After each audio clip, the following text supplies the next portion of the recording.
Muy bien, hermanos. Vamos a ponernos de pie para orar. Amén. Padre y Dios Todopoderoso, Señor, te damos la gloria y la honra, Señor, de que podemos estar en tu casa, Señor, que nos has dado privilegio, Señor, de poder alabarte.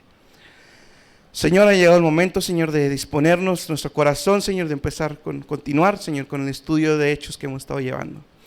Padre, nos has mostrado cómo a través de todo el libro, Señor, cada una de las historias, Señor, que vemos, Padre, cada uno de los acontecimientos, Señor, tiene una aplicación hermosa en nuestra vida, Señor, y sabemos que es así porque es tu palabra. Señor, ahora estamos ante una porción, Señor, en el capítulo 24, donde nos vas a mostrar, Señor, que es menester, que es todos, Señor, estemos delante de ti algún día. De que hay un juicio, Señor, del cual no podemos escapar ninguno de nosotros, Señor. Y que pronto, Señor, creamos o no creamos, Señor, estaremos delante de ti. Señor, ayúdanos, Padre, y que mensaje, Señor, que la enseñanza de que estaremos delante de ti, Señor, nos mueva y nos lleve, Señor, a obrar más, Señor, por amor a ti. En el nombre de Jesús, Señor, te damos la gloria y la honra. Dejamos este estudio en tus manos. Tome su lugar, hermano. Mis hermanos, Pablo, como ya lo estamos viendo en las preguntas, en la respuesta a las preguntas, Pablo había sido librado de una manera divina de una amenaza de muerte por más de 40 hombres judíos. Dios lo había protegido de una manera esplendorosa, no cabía duda que era la firma de Dios. Sí, como recordábamos ahorita, 470 soldados por sacar a un hombre de Jerusalén para protegerlo, para salvaguardarlo y llevarlo hasta Cesarea. ¿Sí? Dios había movido el corazón del tribuno, del comandante, de los soldados, de todo el mundo a favor de Pablo, para cuidar a Pablo, porque como recordamos, Dios tenía un propósito que cumplir por medio de Pablo. ¿Sí? Y cuando Dios dice que algo va a pasar, va a pasar. Y Dios va a usar lo que tenga que usar para que pase. Pablo, mis hermanos, entonces había sido llevado exitosamente con el gobernador Félix. Ahora Pablo iba a enfrentar un juicio. Había acusadores, estaba el acusado y estaba el juez, que en este caso era el gobernador Félix. Los acusadores, los judíos, iban a usar la mentira como su arma. Van a usar la mentira como su arma. Pablo tenía la verdad de su lado. ¿Sí? Entonces vamos a ver. Pero más allá del juicio que vamos a ver aquí, que acontece con Pablo, y a lo que quiero llevarlo, mis hermanos, es que todos, creas o no creas en Cristo, vas a estar en un juicio. Y ese juicio va a ser el más importante de tu vida. Porque podrás tener juicios aquí, podrás ir delante de un juez aquí, pero el veredicto va a durar un tiempo temporal, porque va a ser terrenal. Y tú y yo somos finitos en esa tierra. Pero va a haber un veredicto que es más allá de lo terrenal, delante de Dios, y sus consecuencias van a ser eternamente y para siempre. La pregunta es, así como ellos van a usar la mentira, y Pablo la verdad, ¿estamos viviendo o estás viviendo en una mentira o en la verdad de Cristo? Porque eso es lo que va a definir el veredicto del juez perfecto. Hechos 24, mis hermanos. Hechos 24. Yo le pido que tenga la Biblia ahí abierta junto conmigo.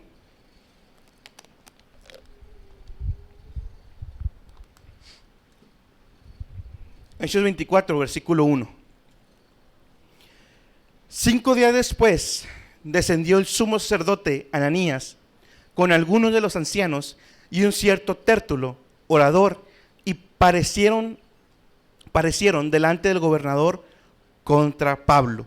5 días después, mis hermanos, de que Pablo llega a Cesarea, que lo llegan, lo resguardan allí. 5 días después sube el sumo sacerdote Ananías, junto con otros ancianos del concilio. Ahora, ellos no subieron solos, llevaron a un orador llamado Tértulo, ¿sí? De él, unos dicen que era romano, pero los historiadores inclinan más a que era un judío griego. El punto con él, mis hermanos, y ahorita lo vamos a ver, era de que era un hombre versado en la ley romana. O sea, en otras palabras, llevaron un abogado para asegurarse de que a Pablo lo condenaban porque lo condenaban. Ellos, en su motivación. Y iban delante de Félix. Ahora, aquí necesitamos responder 3 preguntas para saber en dónde estamos. Número 1, ¿quién es Félix? ¿Sí? Félix, como ya lo vimos también ahorita en las preguntas, lo repasábamos, era gobernador de parte del Imperio Romano en la provincia de Judea, ¿sí? Félix tiene una historia bien peculiar, y ponga atención en esto que le voy a decir, porque la continuación del capítulo 24, los últimos 4 versículos, pasa algo bien curioso que lo vamos a ver el domingo. Primeramente Dios. Pero Félix no viene de familia aristocrática. Él era esclavo. Era esclavo. Pero llegó al puesto de gobernador, como muchos llegan ahorita, por palanca. ¿Sí? Parece, no me acuerdo si era su amigo, creo que era su amigo, que era amigo del gobernador, del emperador Claudio en ese momento. Entonces, por la amistad de su amigo ahí con el emperador, pues Félix logró de esclavo a ser gobernador, ¿sí? Inclusive en la historia hay historiadores seculares, mis hermanos, que nos han ayudado mucho a saber de la historia de la iglesia cristiana. Uno de ellos es Tertulio, si no me estoy equivocando, Tertulio. Y él describía a Félix como un rey gobernando con mente de esclavo. Nadie lo quería a él. Fíjese bien, nadie lo quería a él. No era agraciado delante de la aristocracia romana, no era agraciado ni siquiera delante de los judíos, no les caía bien. De hecho, Félix se caracterizaba, mis hermanos, por la crueldad hacia los judíos. Era cruel, era horrible su manera de gobernar.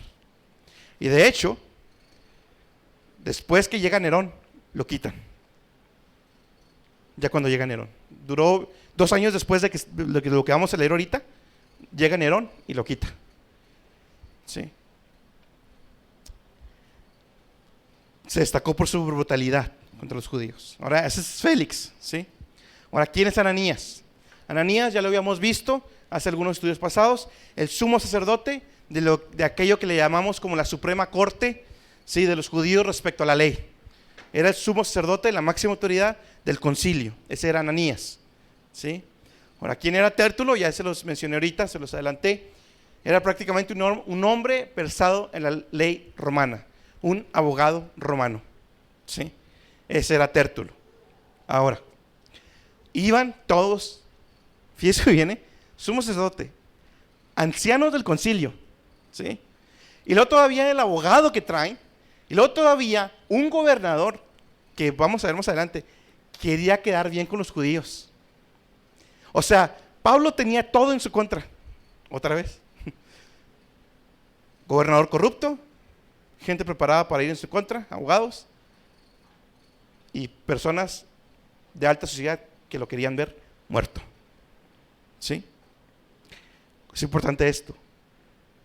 Y yo creo que Dios también, por eso, decía un predicador, comentarista: ¿usted por qué cree que Dios dejó los juicios en la Biblia? Los juicios de Pablo. ¿Cuál sería la intención de Dios al permitir que los juicios estuvieran en la Biblia? En ese tiempo, y todavía con Nerón, los cristianos eran acusados de revolucionarios. Dios dejó los juicios en la Biblia para dejar bien en claro que los cristianos no somos ningunos revolucionarios en contra del imperio, en contra del gobierno. Pablo lo dice claramente, Romanos 13:1, mi hermano. Si no trae la Biblia, ahí van a estar en la pantalla, mis hermanos. Romanos 13:1. Lo voy a leer la Nueva Versión Internacional. Todos deben someterse a las autoridades públicas, pues no hay autoridad de Dios que haya dispuesto, así que las que existen fueron establecidas por Él. ¿Sí? Me da gusto escuchar, hermanos, su posición a la vacuna y que no estamos cayendo en esas tonterías sin fundamento. Y ahorita, fíjate, ahorita vamos a ver mentiras sin fundamento. Eso es lo que son, puras especulaciones. Una mentira sin fundamento es lo que es. ¿Sí? Y hicimos caso y Dios ya está proveyendo las vacunas para nosotros, hermanos.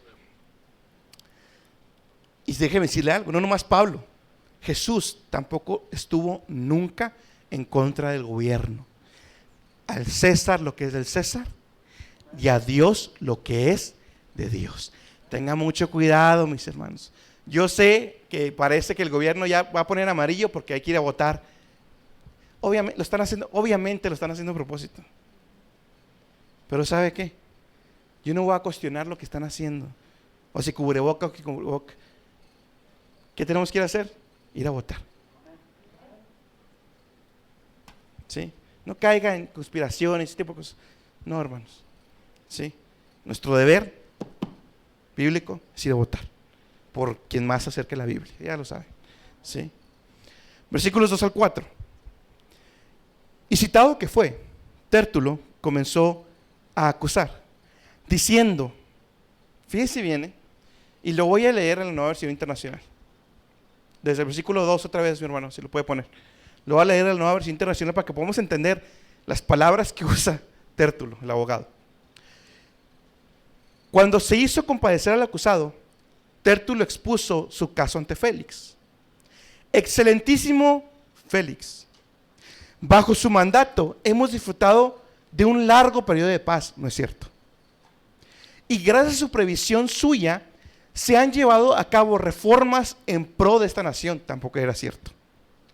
En todas partes y en toda ocasión reconocemos esto con profunda gratitud, ¿no es cierto? Había guerrillas. Pero, a fin de no importunarlo más, le ruego que con la bondad que lo caracteriza, ¿no es cierto?, nos escuche brevemente. ¿Quiere un ejemplo de palabras lisonjeras? Ahí está.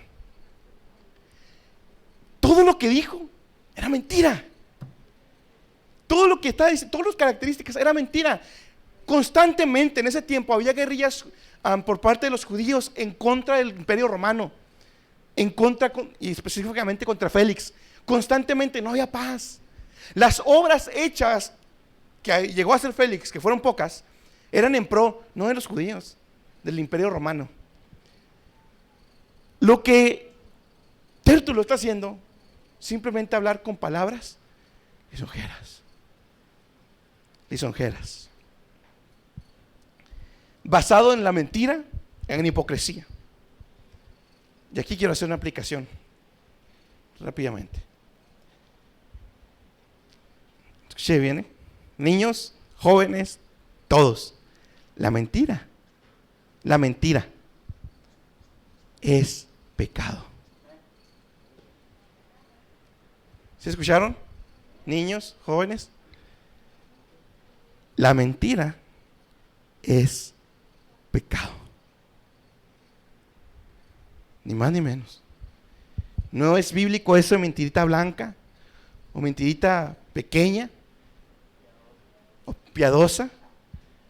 Es ilógico, bíblica, teológicamente ilógico. La mentira es pecado. ¿Y sabe qué? Los mentirosos son merecedores del castigo eterno. Apocalipsis capítulo 21, versículo 8. Lo voy a leer otra vez en la Nueva Versión Internacional. Fíjese con qué pecados Dios lo está poniendo el pecado de mentir. Fíjese bien, Pero los cobardes, incrédulos, abominables, asesinos, los que cometen inmoralidades sexuales, los que practican artes mágicas, los idólatras y todos los mentirosos recibirán como herencia el lago de fuego y azufre. Esta es la muerte segunda. Está poniendo la mentira al nivel de un asesino, de un idólatra, a ese nivel. No hay mentiritas.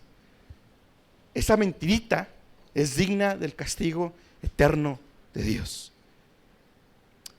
Pero ¿cuál es el problema? Que somos amadores de la mentira. Seamos sinceros. Está la carne en nosotros todavía, aún siendo cristianos, aún siendo salvos por la gracia de Dios.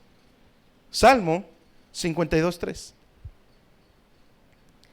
Amaste el mal más que el bien, la mentira más que hablar justicia. Nos encantan los programas de chismes. Es más, le voy a decir algo. Creemos más fácil la mentira que la verdad. Más fácil. Y cuando están diciendo la verdad, no es cierto. No, ¿por qué? Porque esa ley que está en Salmo es la ley que está en nuestra carne. Y si nos descuidamos espiritualmente, así mire, empezamos a crear mentiras que ni siquiera hay necesidad y creamos mentiras. Ahora, la mentira podrás engañar a tu papá, podrás engañar a tu mamá, podrás engañar a los hermanos de la iglesia y al pastor. Proverbios 19:5. El testigo falso, o sea el mentiroso, no quedará sin castigo, y el que habla mentiras no escapará. David mintió y la mentira lo llevó a asesinar. Y más, y más, y más, y más pecados. Una mentira. Jóvenes, niños, la mentira, escuche bien, no quedará sin castigo. Y no te podrás escapar. Podrás decir, ya me libré que mi papá me castigó, ya me libré que mi mamá me castigó, pero de Dios no. De Dios no. Ahora, estas fueron las palabras lisonjeras, ¿sí? Ahora vamos a ver los 3 falsos cargos contra Pablo. Versículo 5. Es el primer cargo, la violación a la ley romana. Porque hemos hallado que este hombre, fíjese la palabra que usa, pestilencial, que este hombre es pestilencial y levantador de sediciones entre todos los judíos por todo el mundo y príncipe de la secta de los nazarenos. Número 1, estoy guardando, mis hermanos, desde que empezó lo de Jerusalén, estoy guardando porque espero en Dios, primeramente, va a haber una predicación en todo este estudio de Hechos que la voy a enfocar únicamente en todos los ataques, desde Jerusalén, desde que lo agarran en Jerusalén, hasta Festo, si no me equivoco, todos los ataques, todos los verbos, todas las nombres con los que insultan y llaman a Pablo. Porque usted y yo no debemos esperar menos. Es más, si usted es cristiano de veras, debe ser pestilencial, y no porque no se bañe. Otras versiones lo traducen como plaga. Plaga. Con ese odio, a ese nivel, los judíos veían a Pablo. Levantador, le llaman levantador de sediciones. Lo están acusando de que él irrumpió la paz romana. Ese era como un título o un título del cual se jactaba Roma. Creo que en latín era Pax Romana, ¿sí? Paz romana, ¿sí? Y cuidado con aquel quien quebraba la paz romana, ¿sí? Y a Pablo lo están acusando de quebrar la paz romana, levantador de disturbios, líder de la secta de los nazarenos. Usan la palabra nazarenos, ellos, los judíos, lo utilizaban como a manera de desprecio, la palabra nazareno. ¿Sí? Así como de Jesús se burlaron porque venía de Belén, carpintero, qué bueno puede salir de Belén. Bueno, la palabra nazareno la utilizaban de una manera burlesca para ellos. Y la palabra secta, ahí secta, mis hermanos, se está refiriendo diferente a lo que conocemos usted y yo hoy. Secta ahí se refería a un tipo de guerrillas, o así le llamaban a las guerrillas, que se levantaban en contra del Imperio Romano. Entonces, en conclusión, están acusando a Pablo de romper la paz romana y ser líder de guerrillas romanas, de guerrillas judías en contra del Imperio Romano. Esa es la acusación hipócrita. Fíjese bien, es una acusación hipócrita, porque los levantadores de guerrillas y de sediciones fueron los judíos, no Pablo ni los cristianos.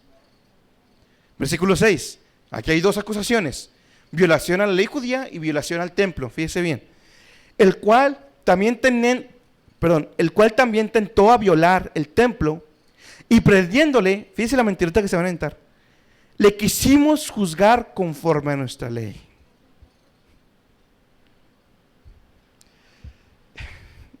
Número 1,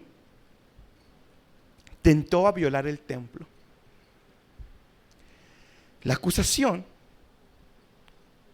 era basada en especulación. ¿A qué me refiero? Nunca vieron a Pablo, acuérdense que venía acompañado de un gentil, Trófimo, era el nombre de este gentil con que el Pablo venía acompañado. Fue cuando Pablo iba a hacer el voto, que iba al templo, ¿sí? Iba en la ciudad, él iba acompañado con un gentil. Nunca vieron a Pablo, como estaba prohibido, que el gentil entrara al templo. Había un lugar especial para los gentiles en el patio, pero más adentro ya no entraban. Era prohibido. Y nunca vieron a Pablo con el gentil. ¿Qué fue lo que hicieron? Vimos a Pablo afuera del templo con el gentil, y luego lo vimos adentro, entró con el gentil, violó el templo. Eso se llama especulación.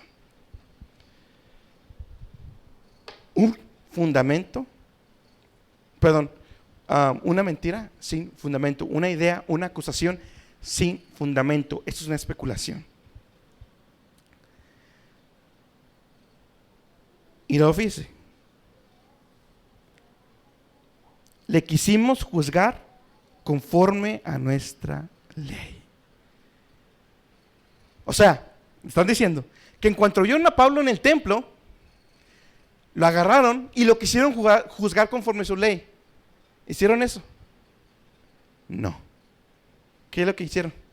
Lo agarraron a golpes, casi hasta matarlo. Estaban mintiendo. Mis hermanos, tengamos cuidado nosotros mismos. La aplicación de este versículo. Tengamos cuidado nosotros mismos con las acusaciones especulativas. Tengan cuidado. No concluya cosas que no vio. ¿Sí? Porque no somos exentos de eso. De manera, no lo iban a juzgar conforme a su ley, sino lo agarraron para golpearlo. Versículos 7 al 9. Mas interviniendo el tribuno, Lisas, o sea el comandante, fíjense la mentirota que se van a echar, con grande violencia le quitó de nuestras manos, mandando a sus acusadores que viniesen a ti, del cual tú mismo juzgando podrás entender todas estas cosas de que le acusamos. Y contendían también los judíos diciendo ser así estas cosas. O sea, ahora le estaban echando la culpa al comandante, al tribuno, de que él empezó la violencia que desató en el templo, cuando no había sido así. Fueron los judíos los que empezaron la violencia. ¿Qué fue lo que estaban haciendo? Invirtiendo los hechos. Mis hermanos, tergiversar los hechos también es mentira, ¿eh?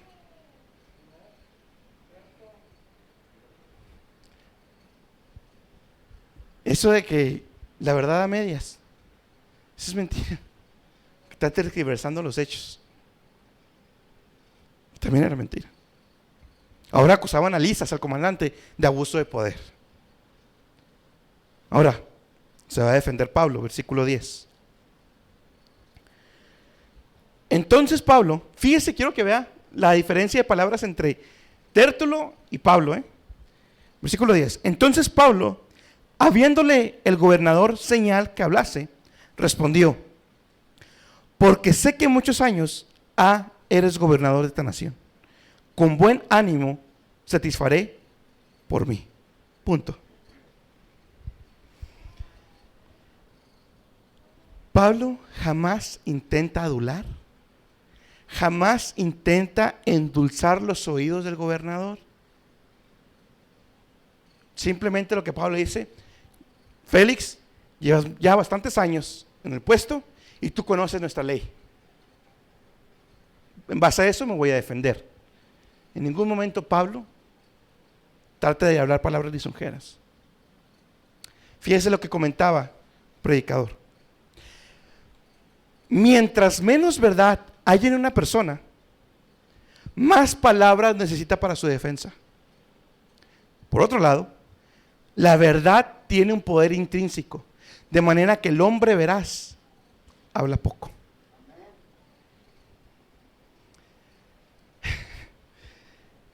Mientras menos verdad, fíjate, ni siquiera necesita discernimiento. Mientras menos verdad tiene una persona, más habla, más se defiende. Quien tiene la verdad se restringe a los hechos. Se acabó. No hay más. No hay por qué endulzar ni lisonjear a nadie. Se acabó. Versículo 11. Porque tú puedes entender que no hace más de 12 días que subí a adorar a Jerusalén. Esa palabra que usa Pablo ahí, porque tú puedes entender, o sea, Pablo le animaba a Félix a que comprobara por sí mismo que los hechos que Pablo narraba eran verdad. ¿Sí? Si es Félix, tú puedes ir y puedes comprobarlo, puedes preguntar. Y aún, fíjese, el detalle de los 12 días, si no está de más. Pablo le dice: hey, llevo 12 días aquí. 12 días para formar una guerrilla, para levantar una secta, para ir en contra del Imperio Romano y organizarme en contra del Imperio Romano. 12 días. Era absurdo. ¿Sí? Versículo 2 al 13. Y ni me hallaron en el templo disputando con ninguno, ni haciendo concurso de multitud, ni en sinagogas, ni en la ciudad. Ni te pueden probar las cosas que ahora me acusan. Todas las acusaciones de la ley romana, del levantador de disturbios, violación al templo, eran sin fundamento.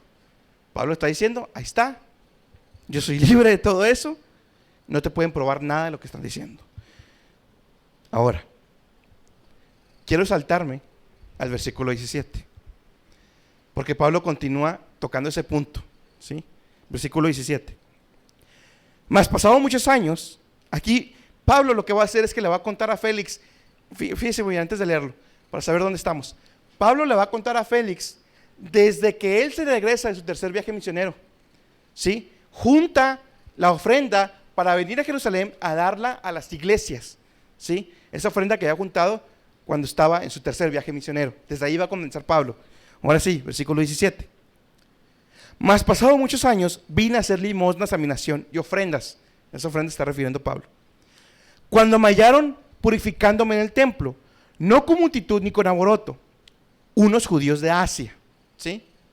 Versículo 19. Los cuales debieron compadecer delante de ti y acusarme si contra mí tenían algo. Está ahí. Pablo lo que está diciendo es: vine ya hace tiempo a Jerusalén a traer ofrendas de parte de las iglesias. Y además de eso, cuando habla ahí de limosnas, recuerde que cuando vimos de Jerusalén, de los hermanos que iban a hacer voto, ¿sí? Una manera piadosa de hacer eso era patrocinar todos los gastos que incluía el voto, ¿sí? Pablo lo había hecho, había gastado dinero en ello, ¿sí? A eso es lo que se refiere. Y después dice que lo hallaron en el templo, purificándose, haciendo el voto. Ahora, recuerde algo. ¿Quiénes fueron los que acusaron a Pablo originalmente? Porque no fueron Ananías ni los del concilio. ¿Quiénes fueron? Los judíos de Asia. Y fíjese, versículo 19, no están. No estaban. Aquellos que lo habían acusado originalmente ya no estaban, ¿sí? Y no presentarse un juicio en la ley romana era una grave violación a la ley romana, válgame la redundancia. Era una grande violación que el acusador no se presentara a respaldar sus acusaciones. No estaba. Versículo 20 al 21. O digan estos mismos, se hallaron en mí alguna cosa mal hecha cuando yo estuve en el concilio. Sino sea que, estando entre ellos, popurrí con alta voz acerca de la resurrección de los muertos, soy hoy juzgado con vosotros.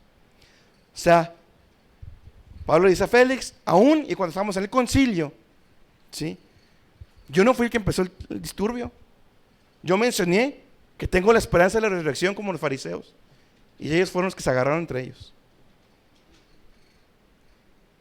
Y yo creo que Pablo le dijo, y es más, hasta algunos me defendieron.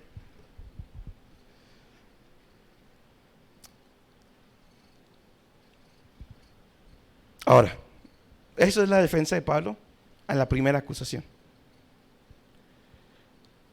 A las primeras dos acusaciones, sí, a la primera acusación. Ahora, la respuesta de Pablo, la segunda y tercera acusación. Sí. Pablo, acuérdense que lo estaban acusando de sectarismo, líder de la secta de los nazarenos. Pablo reconoce ser cristiano, pero negó que el cristianismo fuera herejía. Versículo 14 al 15.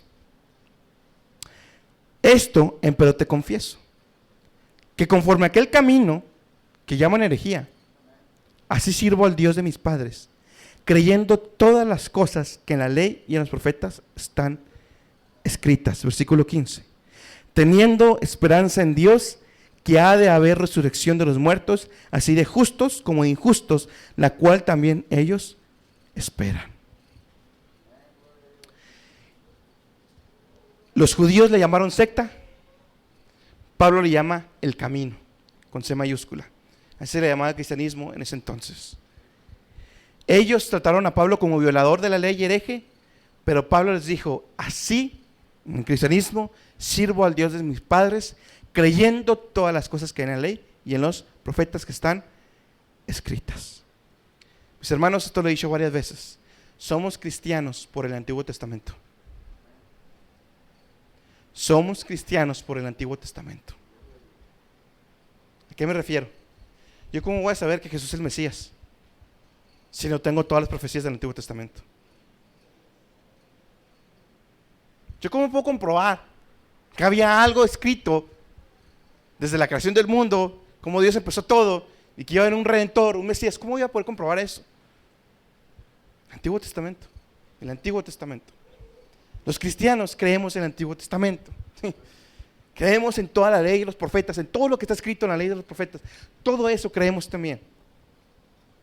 Inclusive compartimos la misma esperanza que los fariseos actualmente comparten también hoy, que es la esperanza de la resurrección. Ellos también esperan resurrección, sí, pero nomás hay una verdadera, que es la de Cristo. Ahora, quiero detenerme en la media hora que me queda en un solo versículo de estos 23 versículos que vamos a ver hoy. Y es el versículo 16. Fíjese bien. Y por esto, ¿qué es esto? ¿Qué es lo que está refiriendo Pablo con esto? O sea, está hablando del camino, del cristianismo, de que sigue al Dios de sus padres, porque Cristo lo llamó un día y se convirtió al cristianismo, ¿sí?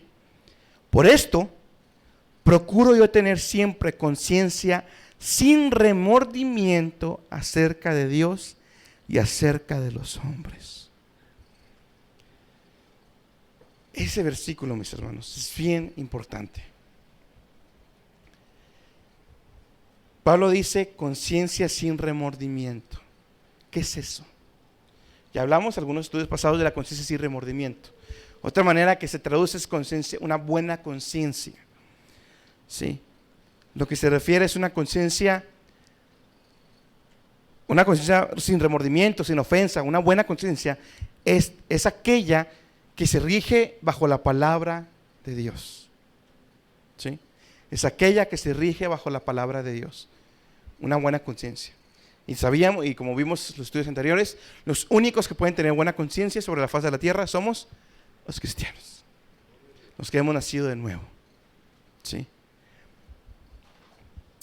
Y Pablo dice, procuro.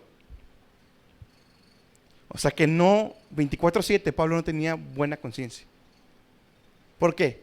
Porque aún fallamos, aún tenemos la carne. Pero Pablo dice, procuro tener buena conciencia, sin remordimiento. ¿Ante quiénes Pablo procura tener buena conciencia? Fíjese el orden. Número 1, acerca de Dios.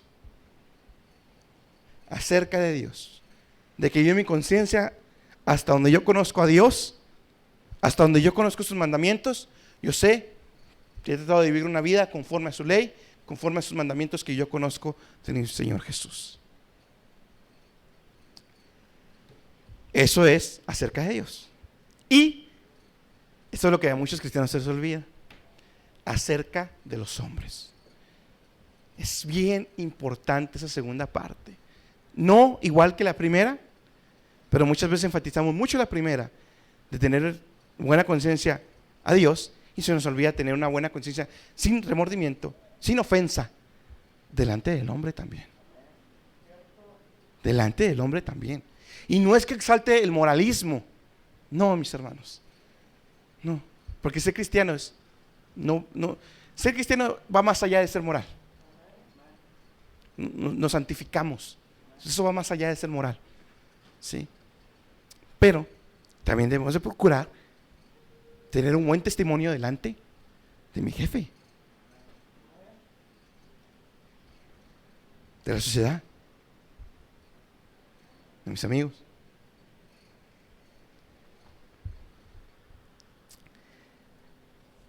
Cuando recién me convierto, pues mis amigos, recién me convierto cuando estoy a la mitad de la carrera de la ingeniería. De manera que muchos de mis amigos, por la gloria de Dios, vieron un cambio fuerte. ¿Sí? ¿A qué voy con esto? Al ver ese cambio fuerte y ver que lo que predicaba lo vivía, ¿sí?, llegué a tener, por la gloria de Dios, un buen testimonio delante de ellos. ¿Sí? Un día predicamos en los camiones, ahí estaba uno de mis amigos y pude predicar el evangelio tal cual y como es. No vivía una doble vida hasta ahorita, por la gloria de Dios, su gracia. Pero poco a poco mis amigos se fueron alejando. ¿Por qué? Porque la luz no tiene comunión con las tinieblas. Escúchame bien. La luz no tiene comunión con las tinieblas. ¿Me pesa que se hayan alejado mis amigos? Pues sí, no, realmente. Pero va a haber veces donde va a haber amistades que se nos van a alejar. Jóvenes, la luz no tiene comunión con las tinieblas. Hay que tener un buen testimonio delante del hombre, sin duda alguna. Pero no hay que comulgar con ellos con las cosas que hace el mundo. Son dos cosas bien diferentes, mis hermanos. Yo convivía con ellos, yo trabajaba con ellos, yo hacía proyectos con ellos, yo me llegué a juntar nomás por ocio con ellos, pero no comulgaba de las cosas de las tinieblas que ellos sí comulgaban. Se veía alcohol, se veía hasta pues, lo que fuera, un cigarro, lo que fuera, ahí sí, yo marco mi raya y hasta ahí llego con ustedes.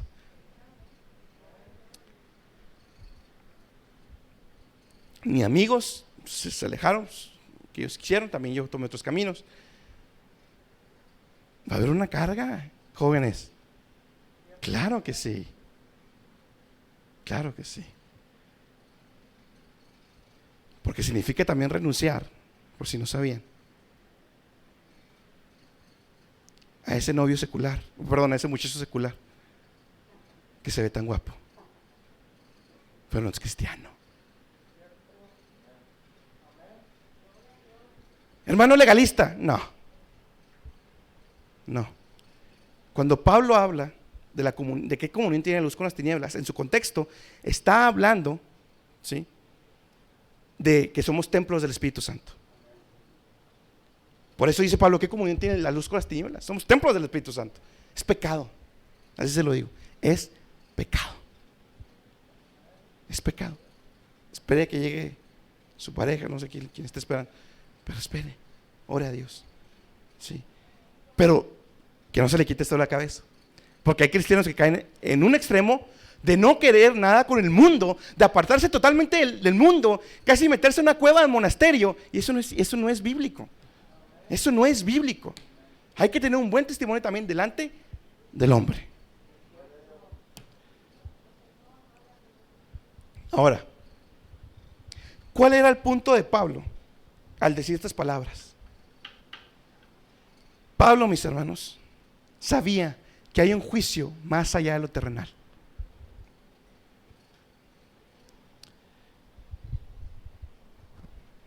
Niños, jóvenes, yo sé que como fastidio, todos aquellos que están sin Cristo, nosotros mismos pedimos justicia.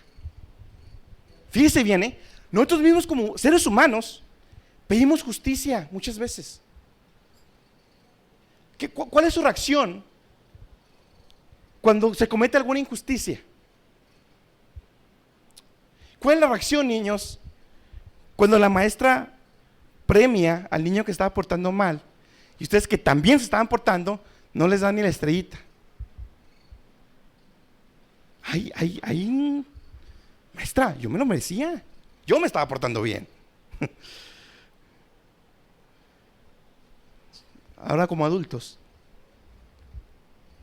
hay un sentir cuando vemos una injusticia. Hay un sentir más fuerte cuando vemos que el delincuente, el transgresor, sale libre y no le pasó nada. Hay un sentir en todos nosotros.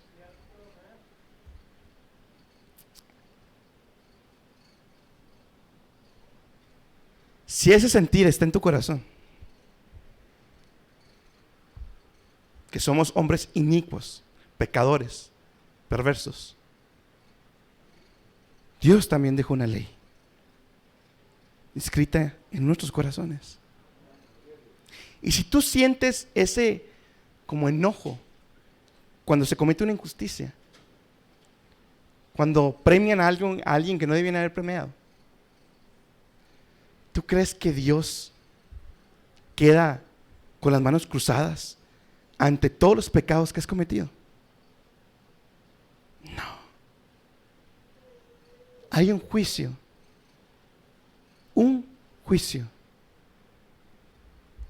donde todos aquellos que están sin Cristo van a compadecer. Niños, jóvenes, todos. Si ya sabes lo que está mal, si ya sabes lo que es pecado y pecas, tú estás llamada a estar delante de Dios algún día. Algún día. Todos nosotros.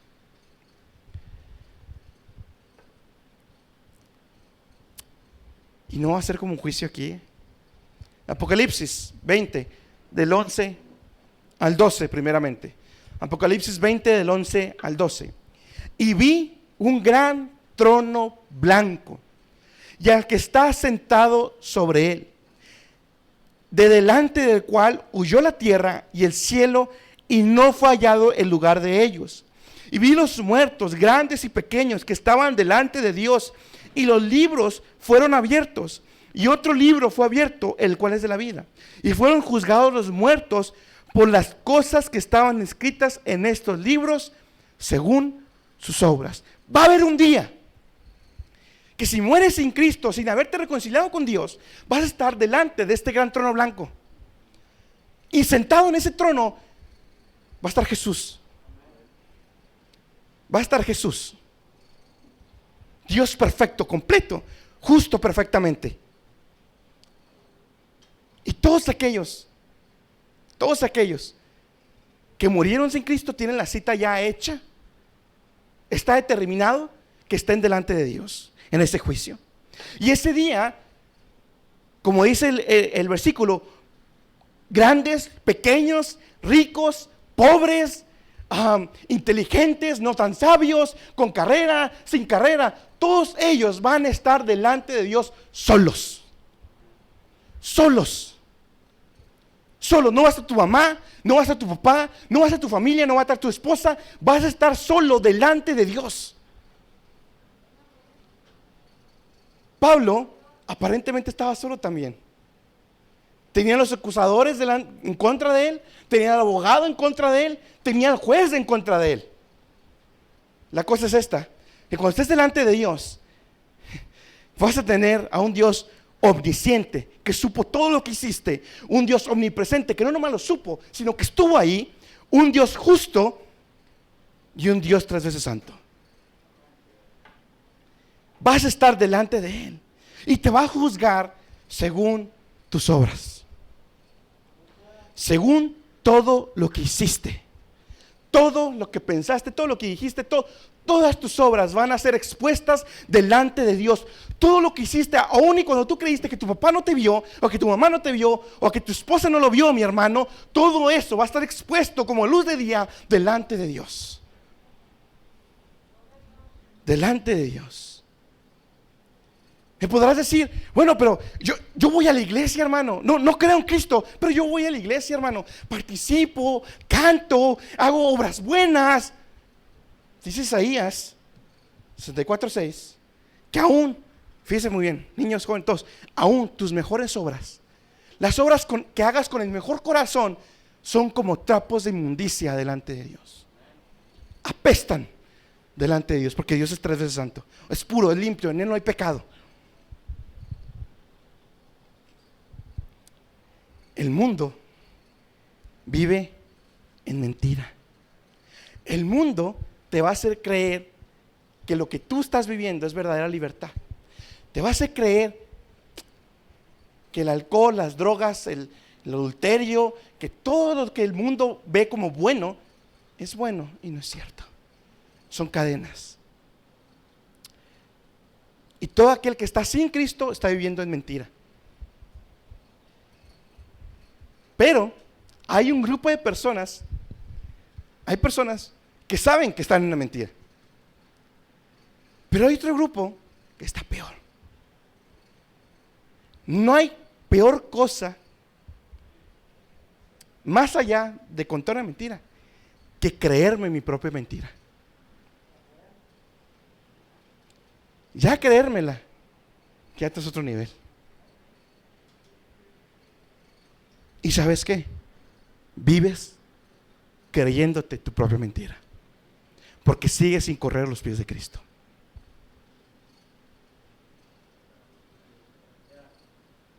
El veredicto, los cargos ya están puestos. Romanos 3:10 al 18. Romanos 3:10 al 18 y en Nueva Versión Internacional, para que quede bien claro. Así está escrito: no hay no hay un solo justo, ni siquiera uno. No hay nadie que entienda, nadie que busca a Dios. Todos se han descarriado, a una se han corrompido. No hay nadie que haga lo bueno, no hay uno solo.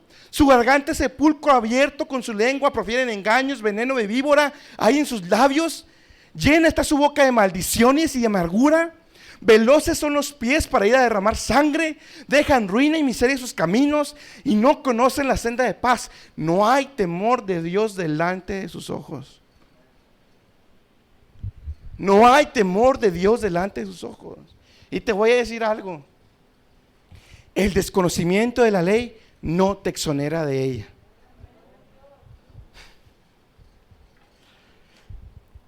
El desconocimiento de la ley no te exonera de ella. O sea, que digas, hermano, pues es que yo no sabía, o es que cualquier excusa que te saques, eso no te va a hacer libre de la culpa que ya tienes sobre ti. No te va a hacer libre. Y déjame decirte algo: las palabras lisonjeras no sirven de nada delante de Dios. Tértulo sería el peor abogado delante de Dios. ¿Cuántas veces no vemos gente, personas que se acercan a Cristo? Señor, por favor, y mira esto, y voy a venir, y Señor, aquí voy a estar. A Dios no lo engañas. A Dios no lo engañas. No lo engañas. Te lo podrá conseguir por su gracia común. Es algo que vamos a ver el domingo. Te lo podrá conceder en su gracia común, o sea, la gracia que tiene con todo el mundo. Pero eso no quiere decir que engañaste a Dios. Eso no quiere decir eso. Que te vaya bien no quiere decir que estás bien con Dios. Escúchame bien, que te vaya bien no quiere decir que estás bien con Dios. ¿De qué le sirve al hombre que ganar el mundo si al final perdiere su alma? ¿De qué le sirve?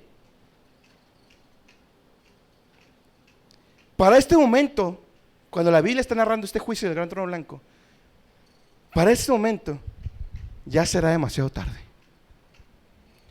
Ya no va a estar mamá ni papá, ya no vas a poder clamar a Cristo por misericordia. No misericordia. No va a haber misericordia ya. Delante de Dios sin misericordia. Ninguna mentira podrá librarte. Pablo iba a salir librado delante de Félix. Y Pablo también iba a salir librado de este juicio, del juicio del trono blanco. Pablo iba a salir librado porque tenía a Dios de su lado. Tú necesitas desesperadamente un Salvador.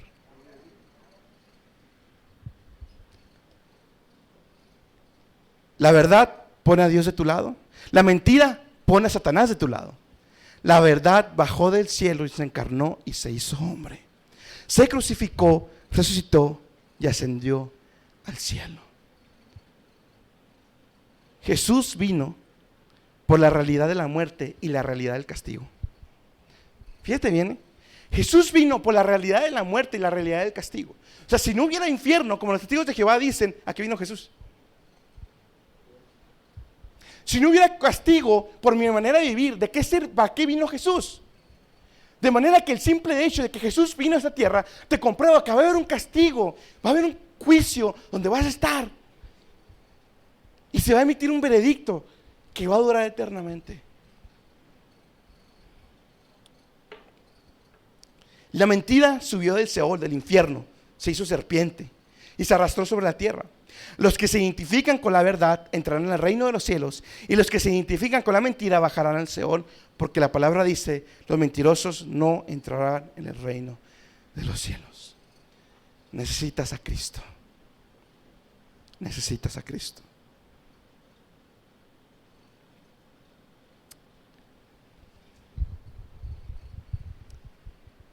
¿Y qué hay de nosotros como cristianos? Ciertamente, como dice Job, yo sé que mi Redentor vive. Puedo decir que mi Redentor vive y pronto lo he de ver. Job estaba siendo acusado por Satanás de aquello, de esto, del otro, pero Job era escogido de Dios. De manera que el juicio del gran trono blanco no fue para él, porque tenía un Redentor, un Salvador, en el cual había confiado. Nosotros, mis hermanos, ciertamente hemos sido libres del juicio del gran trono blanco. Fíjese bien, nosotros no vamos a estar ahí delante de un Dios airado. No. Libres somos de eso, mis hermanos, ya, por lo que Cristo hizo en la cruz. Pero los peros de Dios son pero sí va a haber un juicio para nosotros. No de condenación, pero va a haber un juicio. El tribunal de Cristo. Y es necesario, mi hermano, que usted y yo, como cristianos, como ya nacidos de nuevo, compadezcamos ante el tribunal de Cristo. 1 Corintios 5:10, para que vea que no me lo estoy inventando. Porque es menester, Pablo hablando a la iglesia, que todos nosotros parezcamos ante el tribunal de Cristo, para que cada uno reciba según lo que hubiera hecho por medio del cuerpo, ahora sea bueno o malo. Todos nosotros como cristianos estaremos delante de Jesús. Todos, los que se dicen ser salvos, grandes y chicos. ¿Se escucharon, jóvenes? Grandes y chicos. Vas a estar delante de Dios, delante de Jesús.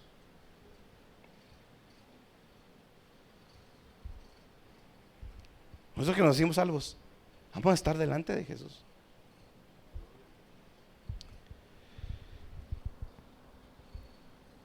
Y tenemos que presentarnos en tribunal de Cristo. Y daremos cuentas. ¿De qué, mi hermano? Bueno, le voy a dar unos ejemplos de qué vamos a dar cuentas. Número 1, nuestras obras. Todo lo que hicimos, mis hermanos, ya como cristianos, después de Cristo. Porque lo antes de Cristo ya quedó pagado, saldado. Y nadie me va a cobrar. Y aún mis pecados, después de Cristo también están saldados, también ya está todo pagado. Pero vamos a dar cuentas de qué hicimos. A eso se refiere ese texto de cuidar con temor y temblor nuestra salvación. A eso se refiere. A vivir santamente. Vamos a dar cuentas. No vamos a pagar, vamos a dar cuentas. Vamos a rendir cuentas de las obras que hicimos ya como cristianos. Y escúcheme bien, el tribunal de Cristo va a ser para aquellas cosas que no pedimos perdón aquí. Todo pecado. Fíjese bien, y lo mismo aplica para nosotros, pero el hecho de que no sienta el castigo de Dios por el pecado que ha hecho y que ande bien y esté cantando, no quiere decir que está bien delante de Dios. No quiere decir que está bien delante de Dios. De que llega al cielo, si es escogido, llega al cielo, lo aseguro. Pero el tribunal para usted no está tan sencillo. Vamos a dar cuenta de nuestros dones, de nuestras obras, de nuestros dones. Ahí está la parábola de los talentos. ¿Qué hiciste con lo que te di? ¿Qué hiciste, Germán, con los dones que te di? ¿Qué hicimos, mis hermanos, con los dones que Dios nos ha dado? ¿Qué hemos hecho? ¿Cómo los he empleado? Aún mis talentos. Eso ha servido, la camarita, porque gracias a Dios nos hizo ingenieros a mí, Isaac. Nomás por eso sirvió, por su gracia y misericordia. Aún nuestros talentos hay que ponernos a los pies de Cristo. Y vamos a dar cuenta de ello. Mis talentos. Vamos a dar cuenta de nuestros cargos, mis hermanos. Maestras, predicadores, presidentes, músicos, todos nosotros vamos a dar cuentas del cargo. Y en resumen, vamos a dar cuentas de nuestra vida después de Cristo. Y todos tenemos el mandato, todos, grandes y chicos, tenemos el mandato de presentarnos como obreros aprobados delante de Dios. Todos. Ahora, tengamos cuidado, mis hermanos, en estar viviendo una mentira. Fíjese bien. Señor, Señor, en tu nombre, fíjese bien, número 1, creían que Jesús era su Señor. Número 2, tenían obras. Echamos fuera demonios. Hicimos esto, hicimos aquello, Señor, en tu nombre. Apartados de mí, porque no los conozco. Fíjese este texto, Jeremías 7, del 8 al 11. Le va a sonar conocido si es que nos vio durante la pandemia. Si no nos vio, pues va a ser un texto nuevo para usted. Jeremías 7, del 8 al 11. He aquí vosotros os confiáis en palabras de mentira, que no aprovechan, hurtando, matando y adulterando y jurando en falso e incendiando a Baal y andando tras dioses extraños que no conocisteis. vendréis y os pondréis delante de mí en esta casa sobre la cual es invocado mi nombre, y diréis, librados somos para hacer todas estas abominaciones. ¿Es cueva de ladrones delante de vuestros ojos esta casa sobre la cual es invocado mi nombre? He aquí. ¿Qué dice? También yo veo, dice Jehová. ¿Sabe lo que está pasando en ese texto? Los judíos estaban yendo a adorar a otros dioses, viviendo una vida alejada de todo mandato de Dios, viviendo una vida de idólatras, de inmorales sexuales, de todo pecado que se puede imaginar. Estaban viviendo una vida de pecado alejada de Dios.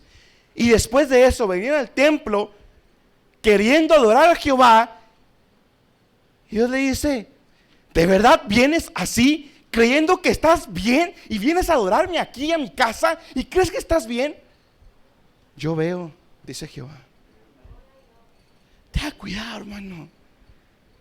Tenga cuidado, mi hermano, de no estar viviendo una mentira. No se engañe, hermano. Puede engañar al pastor y a mí y a toda la congregación, pero no puede engañar a Dios. No lo puede engañar. Jeremías 7, ese no lo puse. Jeremías 7, versículo 3. Ese espero que sí les suene conocido. Jeremías 7.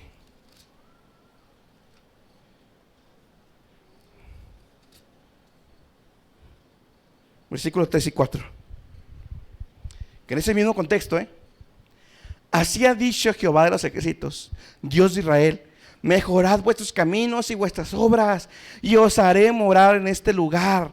No os fiéis en palabras de mentira, diciendo: templo de Jehová, templo de Jehová, templo de Jehová es este.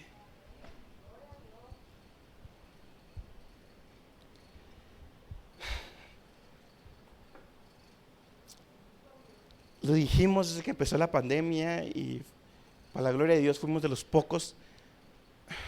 Estoy seguro que hubo más alrededor del mundo, pero fuimos de los pocos que estuvimos enfatizando mucho eso.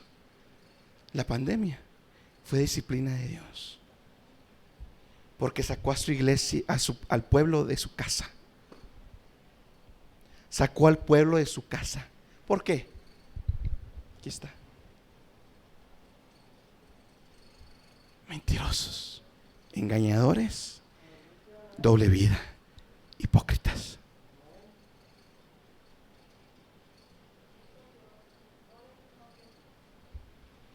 Creyendo mentiras, levantando chismes, levantando sediciones, criticando al hermano, criticando esto. No se asusten, no se asusten, jóvenes, no se asusten, no se asusten. No, para nada. Mira, cientos de años antes, y la historia se sigue repitiendo. No se asusten, no se asusten. Pablo recibió persecución también de los de la iglesia. Pablo también fue traicionado por los propios de la iglesia. Ahí lo ve en 2 Timoteo capítulo 4. Por eso nos sacó de Dios. No se le olvide, hermano. No se le olvide. No se le olvide que Dios nos sacó por andar de hipócritas. No estoy diciendo que todos, porque Dios siempre tiene un remanente. Pero Dios castigó a su iglesia en general, en general. El juicio primero por los de la casa y después ya los demás. Tengan cuidado. No vivamos una doble vida, mis hermanos. Y le digo algo: ahórrese sus palabras lisonjeras. Ahórreselas. Imitamos a Pablo. Ya lo hemos aprendido en Hechos. Si hay chisme, si hay sedición, ya se los he dicho, para eso está el pastor y los ancianos. A ellos hay que recurrir. Es bíblico y ya lo vimos en Hechos. Es bíblico. Ya, mis hermanos, yo creo que ya aprendimos. No caigamos como Israel, que después de que regresó de Babilonia, ya no cayeron en idolatría, pero sin otros pecados. No aprendieron. Y hasta hoy Jesús para ellos es un falso profeta.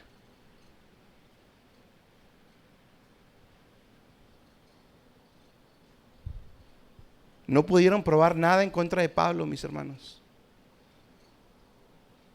Si Dios permitiera que Satanás viniera, como Dios permitió que Satanás viniera contra Job, ¿qué nos diría Satanás en nuestra contra?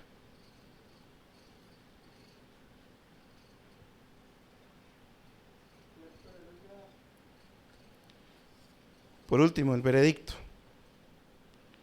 Versículo 22 de Hechos.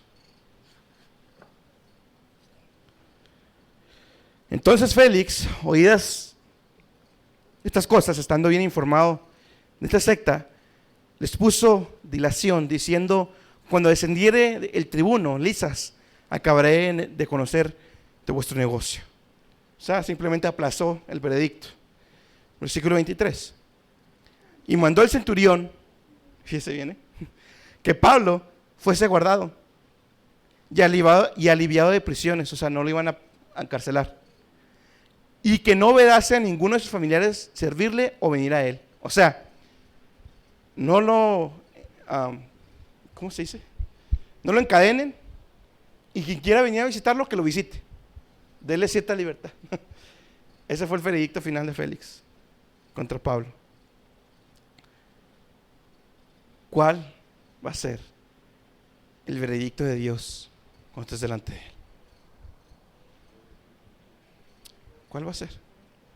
La muerte ha llamado a nuestra puerta como nunca antes en la historia de esta generación, porque ha habido épocas peores, pero en esta generación nunca había llamado peor la muerte a nuestra puerta. Estás así, mira. Decía un predicador que ese momento es como ir caminando en una cuerda así delgadita entre dos montes y abajo de ti un abismo, y no sabes en qué momento vas a caer. Así, en un abrir y cerrar de ojos, o a la vida eterna en gozo y paz, o a la condenación eterna. Dios es justo, Dios es ira, Dios es santo, pero Dios es amor. Corre a Él, porque tal vez sea tu última oportunidad. Félix iba a estar delante de Pablo 2 años. Pablo exponiéndole el evangelio una y otra vez. ¿Se convirtió Félix? No se convirtió Félix. El domingo. El domingo lo vamos a ver. Oremos. Padre y Dios Todopoderoso, Señor. Oh, Señor. ¿Quién, Señor, podrá levantar la mano, Padre, y decir que está listo para el juicio eterno? ¿Quién podrá, Señor, decir que estamos listos para estar delante de ti, Señor? Padre, te pedimos, te rogamos, Señor, primeramente por aquellos que están lejos de Cristo todavía, Señor. Hazles entender, Señor, que hay un juicio venidero del cual ellos van a estar solos delante de ti, Señor. Pero así como eso es verdad, Señor, también es verdad, Padre, que tú mandas a tu Hijo Jesús en muestra de misericordia, bondad y amor. Señor, ahora hay una esperanza que está en ti, mi Señor Jesús. Yo te ruego que obres en aquellos que están lejos de ti, Padre, que corran a esa esperanza que es Cristo. Señor, te rogamos, Padre, que quebrantes ese corazón y caigan de rodillas delante de ti. Sean niños, sean jóvenes, sean adultos, Señor, que caigan de rodillas ante ti. Padre, así mismo te pedimos por nosotros, Señor. Mi Señor Jesús, un día vamos a estar en tu tribunal, Señor, y sabemos que no hemos sido perfectos y que hemos fallado muchas veces. Pero, Señor, te pedimos que la idea, la verdad, que vamos a estar delante de ti, Señor, mueva nuestro corazón, Señor, de aquí en adelante, Señor, de aquí en adelante, tener bien presente esa verdad y vivir conforme a ella. haciendo lo mejor que podamos, Señor, bajo tu gracia. Señor, ayúdanos ante ese día que rendiremos cuentas. Pérdida o ganancia de galardones, Señor, esa es nuestra responsabilidad. Padre, te rogamos, Señor, porque podamos ser obreros que no tengan de qué avergonzarse, Señor. Ayuda a mis hermanos varones, Señor, de manera especial a atender el llamado que has puesto en nosotros, Señor. Que aviven el fuego del don de Dios que está en ellos. Ayúdanos, Padre. En nombre de Jesús, Señor. Sobre todo te ruego por aquellos que viven una doble vida. Despiértalos, Señor. En nombre de Jesús. Amén.